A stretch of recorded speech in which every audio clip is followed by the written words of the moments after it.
ಈಗೆಲ್ಲ ಪ್ರಶ್ನೆ ಕಾಡ್ತಾ ಇರುವಂಥದ್ದು ಏನು ಅಂತಂದ್ರೆ ಯಾವ ಆಧಾರದ ಮೇಲೆ ಇವರಿಗೆಲ್ಲ ಮನೆಗಳನ್ನು ಕೊಡ್ತಾ ಇದ್ದೀರಾ ಅಂತೇಳಿ ಪ್ರಶ್ನೆಗಳು ಉದ್ಭವ ಆಗೇ ಆಗುತ್ತೆ. ರಾಜ್ಯದಲ್ಲಿರುವಂಥ ಅನೇಕರಿಗೆ ಇದೇ ರೀತಿಯಾದಂಥ ಸಮಸ್ಯೆಗಳಾದಾಗ ಮನೆಗಳನ್ನು ಕೊಡದೇ ಇರುವಂಥ ಸರ್ಕಾರ ಇವರ ಬಗ್ಗೆ ಅನುಕಂಪವನ್ನು ತೋರಿಸಿ ಇಷ್ಟು ಬೇಗ ಮನೆಗಳನ್ನು ಕೊಡೋಕೆ ಮುಂದಾಗ್ತಾ ಇರುವಂಥದ್ದು ಹಲವು ಅನುಮಾನಗಳಿಗೆ ಎಡೆ ಮಾಡಿಕೊಡುತ್ತೆ. ಜೊತೆಗೆ ಇವರ ಬಗ್ಗೆಯೂ ಕೂಡ ಒಂದಿಷ್ಟು ಪ್ರಶ್ನೆಗಳು ಎದ್ದೇಳುತ್ತೆ. ಆದರೆ ಈಗ ಎಲ್ಲ ಬೆಳವಣಿಗೆಗಳಲ್ಲಿ ದಾಖಲೆಗಳನ್ನು ಪರಿಶೀಲನೆ ಮಾಡಬೇಕಾಗಿದೆ. 5ನೇ ತಾರೀಕೊಳಗೆ ಮನೆ ಕಟ್ತೀವಿ ಅಂತ ಹೇಳ್ತಾ ಇದ್ರು ಮುಜುಗರ ಸಚಿವರಿಗೆ. ಯಾಕೆ ಸದ್ಯಕ್ಕೆ ಸಿಗಲ್ವಂತೆ ಮನೆ? ನೋಡಿ. ಕೋಗಿಲು ಲೇಔಟ್ ನಿವಾಸಿಗಳಿಗೆ ಸದ್ಯಕ್ಕಿಲ್ಲ ಮನೆ. ಕಮಿಟಿ ವರದಿ ಬಂದ ಬಳಿಕವಷ್ಟೇ ಮನೆ ವಿತರಣೆ. ವಸತಿ ಇಲಾಖೆ ಎಂಡಿ ಪರಶುರಾಮ್ ಸ್ಪಷ್ಟನೆ. ಇದು ಪಬ್ಲಿಕ್ ಟಿವಿ ವರದಿಯ ಫಟಾಫಟ್ ಇಂಪ್ಯಾಕ್ಟ್. ಸದ್ಯಕ್ಕಂತೂ ಕೋಗಿಲು ಲೇಔಟ್ ನಿವಾಸಿಗಳಿಗೆ ಮನೆ ಭಾಗ್ಯ ಇಲ್ಲ ಅಂತ ರಾಜೀವ್ ಗಾಂಧಿ ನಿಗಮ ಎಂಡಿ ಪರಶುರಾಮ್ ಸ್ಪಷ್ಟನೆ ಕೊಟ್ಟಿದ್ದಾರೆ. ಕಮಿಟಿ ವರದಿ ಬಂದ ಬಳಿಕವಷ್ಟೇ ಮನೆ ವಿತರಣೆ. 13.20 ಲಕ್ಷದ ದರದ ಅನ್ವಯದಲ್ಲೇ ಮನೆ ವಿತರಣೆ ಮಾಡಲಾಗುತ್ತೆ. ಯಾರಿಗೂ ರಿಯಾಯಿತಿ ನೀಡುವ ಪ್ರಶ್ನೆನೇ ಇಲ್ಲ.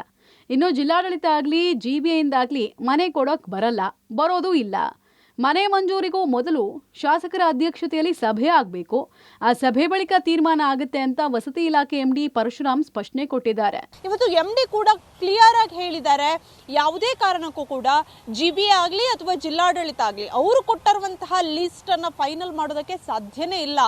ಆ ಲಿಸ್ಟ್ ಏನಿದೆ, ಈಗ ಬರುವಂತಹ ಆಯ್ಕೆ ಪಟ್ಟಿ ಏನಿದೆ, ಅದು ಶಾಸಕರ ಅನುಮೋದನೆಯ ಆಯ್ಕೆ ಪಟ್ಟಿ ಆಗಿರುತ್ತೆ. ಇವೆಲ್ಲದಕ್ಕೂ ಕೂಡ ಟೈಮ್ ಬೇಕಾಗಿದೆ. ಈಗ ಶಾಸಕರ ಪಟ್ಟಿಯೇ ಇವ್ರಿಗೆ ಬಂದಿಲ್ಲ, ವಸತಿ ನಿಗಮಕ್ಕೆ ಬಂದಿಲ್ಲ. ಹಾಗಾಗಿ ಮನೆ ಕೊಡುವಂತಹ ಪ್ರಮೇಯ ಇಲ್ಲವೇ ಇಲ್ಲ. ಶಾಸಕರ ಪಟ್ಟಿ ಬಂದ ಮೇಲಷ್ಟೇ ಈಗ ಕೋಗಿಲು ನಿವಾಸಿಗಳಿಗೆ ಮನೆ. ಇನ್ನೊಂದು ಕಡೆಗೆ ದರದಲ್ಲೂ ಡಿಸ್ಕೌಂಟ್ ಮಾಡೋದಕ್ಕೆ ಹೊರಟಿತ್ತು. ಎಲ್ಲ ರೂಲ್ಸ್ ಗಳನ್ನ ಬ್ರೇಕ್ ಮಾಡೋದಕ್ಕೆ ಸರ್ಕಾರ ಹೊರಟಿತ್ತು. ಬಟ್ ಅದು ಆಗೋದಿಲ್ಲ ಅನ್ನುವಂಥದ್ದು ಗೊತ್ತಾಗಿದೆ. ಹಳೆ ದರದಲ್ಲಿ ಫಿಕ್ಸ್ ಮಾಡಿದ್ರು, 11,20,000 ಅಂತ ಅನೌನ್ಸ್ ಮಾಡಿದ್ರು.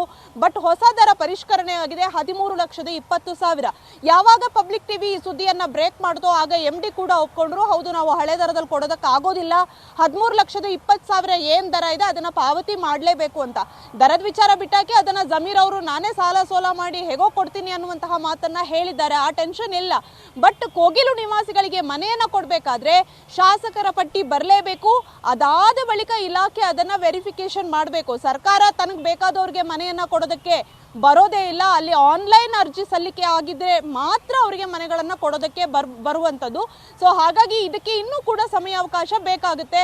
ತರಾತುರಿಯಲ್ಲಿ ಮನೆ ಕೊಡುವಂತಹ ಪ್ಲಾನ್ಗೆ ಕೊನೆಗೂ ಕೂಡ ಬ್ರೇಕ್ ಬಿದ್ದಂತೆ ಆಗಿದೆ. ಕೋಗಿಲು ಲೇಔಟ್ ನಿವಾಸಿಗಳಿಗೆ ಫಟಾಫಟ್ ಮನೆ ಭಾಗ್ಯ ಸಂಬಂಧ ರಾಜೀವ್ ಗಾಂಧಿ ವಸತಿ ನಿಗಮಕ್ಕೆ ಬಿಜೆಪಿ ನಾಯಕರು ಭೇಟಿ ಕೊಟ್ಟಿದ್ರು.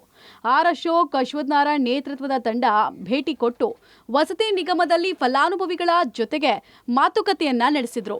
ಈ ವೇಳೆ ಬಿಜೆಪಿಗರ ಬಳಿ ಫಲಾನುಭವಿಗಳು ಅಳಲು ತೊಡ್ಕೊಂಡಿದ್ದಾರೆ.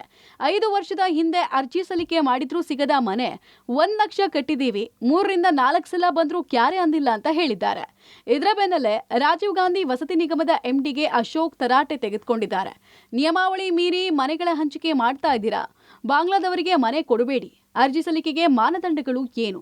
ಎಂಡಿ ಪರಶುರಾಮ್ಗೆ ಪ್ರಶ್ನೆಗಳ ಸುರಿಮಳೆಯನ್ನ ಗೈದ್ರು. ಇದಕ್ಕೆ ಉತ್ತರ ಕೊಟ್ಟಂತಹ ಎಂಡಿ 50% MLA ಕೋಟಾ, 50% ಸಾರ್ವಜನಿಕರ ಕೋಟಾ ಇದೆ. ದುಡ್ಡು ಕಟ್ಟೋಕೆ ಮುಂಚೆ ಶಾಸಕರ ಮೂಲಕ ಲಿಸ್ಟ್ ಆಗುತ್ತೆ, ಕಮಿಟಿಯ ಮುಂದೆ ಚರ್ಚೆ ಆಗಿ ಲಿಸ್ಟ್ ತಯಾರಾಗುತ್ತೆ ಅಂತ ಉತ್ತರಿಸಿದ್ರು. ಮನೆ ಪಡೆಯಲು ಅರ್ಹತೆ ಏನು?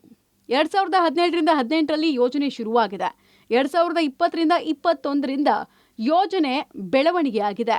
ಒಟ್ಟು 65,821 ಅರ್ಜಿ ಸಲ್ಲಿಕೆಯಾಗಿದೆ. ಅದರಲ್ಲಿ 45,124 ಮನೆಯನ್ನ ಕಟ್ಟಲಾಗ್ತಾ ಇದೆ.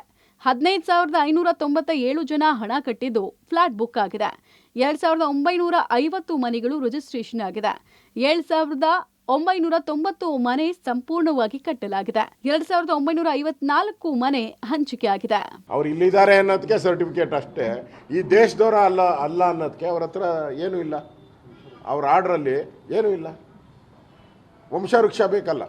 ಇವಾಗ ಯಾರೋ ಬಂದಿದ್ದಾರೆ ಅಂದರೆ ಅವ್ರ ಅಪ್ಪ ಎಲ್ಲವ್ರೆ, ಅವ್ರ ಅಮ್ಮ ಎಲ್ಲವ್ರೆ, ಅವ್ರ ಅಪ್ಪ ಹುಟ್ಟಿದ್ದೆಲ್ಲಿ, ಅವ್ರ ಅಮ್ಮ ಹುಟ್ಟಿದ್ದೆಲ್ಲಿ, ಅದು ಬೇಕಲ್ಲ. ಅದೂ ಇಲ್ಲ. ಇಲ್ಲಿ ಸರ್ಕಾರ ಕೇರಳದಲ್ಲಿ ನಡೀತಾ ಇರುವಂಥ ಚುನಾವಣೆಗೆ ಇದು ಪಿನರಾಯಿ ವರ್ಸಸ್ ವೇಣುಗೋಪಾಲ್, ಅದಕ್ಕೆ ಬಲಿ ಆಗ್ತಾ ಇರೋದು ಕರ್ನಾಟಕದ ಕನ್ನಡಿಗರು. ಕನ್ನಡ ಮಾತಾಡೋವಂಥವ್ರು ಕನ್ನಡ ಜನಕ್ಕೆ ಇಲ್ಲ. ನೀವು ಈಗ ಫ್ಲಡ್ ಆಗಿ 13,000 ಮನೆ ಕಳ್ಕೊಂಡಿದ್ದಾರೆ. 13,000 ಜನ ಮನೆ, ಅವ್ರಿಗಿನ್ನ ಮನೆ ಭಾಗ್ಯ ಇಲ್ಲ. ನಿಮಗೆ ಫ್ಲಡ್ ಆಗಿ 8 ತಿಂಗಳಾಯಿತು. ನಮ್ಮ ಇಲ್ಲಿದ್ದಾರೆ ನೋಡಿ, ನಮ್ಮ ಬೀದರ್ MLA, ಅದಕ್ಕೆ ಬಂದರು ಅವರು. ಇದೇ ವಿಚಾರಕ್ಕೆ ಬೀದರಿಂದ ಬಂದಿದ್ದಾರೆ ಅವರು ಕೇಳಕ್ಕೆ, ನಮ್ಮ ಸಿದ್ದು ಅವ್ರು ಬಂದಿದ್ದಾರೆ. ಅಲ್ಲಿ ಮಳೆ ಬಂದು ದೊಡ್ಡ ಫ್ಲಡ್ ಆಗಿದೆ, ಹಣ ನಮ್ಗೆ ಕೊಟ್ಟಿಲ್ಲ, ನಾವು ಬರ್ಬೋದಾ ಅಂದರು. ಬಂದ್ರಪ್ಪ ಅಂತ ಹೇಳಿದ್ದೀನಿ ಅವ್ರಿಗೆ. ಅವ್ರಿಗೆ ಮನೆ ಇಲ್ಲ, ಬೀದರ್ ಅವ್ರಿಗೆ ಕನ್ನಡ ಮಾತಾಡೋರು, ಅಚ್ಚ ಕನ್ನಡಿಗರು, ಅವ್ರಿಗೆ ಮನೆ ಇಲ್ಲ. ನೀವು ಇಲ್ಲಿ ಕೋಗಿಲು ಅವ್ರಿಗೆ ಪಟಾಪಟ್ ಅಂತ ಕೊಡ್ತೀನಿ ಅಂತ ಹೇಳಿದ್ರೆ ವೋಟ್ ಪಾಲಿಟಿಕ್ಸ್ ಇದು. ಕೋಗಿಲು ಲೇಔಟ್ಗೆ ಬಿಜೆಪಿ ಸತ್ಯಶೋಧಕ ಟೀಮ್ ಭೇಟಿ, ಶಾಸಕ ವಿಶ್ವನಾಥ್ ನೇತೃತ್ವದ ತಂಡದಿಂದ ಪರಿಶೀಲನೆ. ಇನ್ನು ಕೋಗಿಲು ಬಡಾವಣೆ ತೆರವು ಜಾಗಕ್ಕೆ ಬಿಜೆಪಿ ಸತ್ಯಶೋಧಕ ಟೀಮ್ ಭೇಟಿ ಕೊಟ್ಟಿದೆ.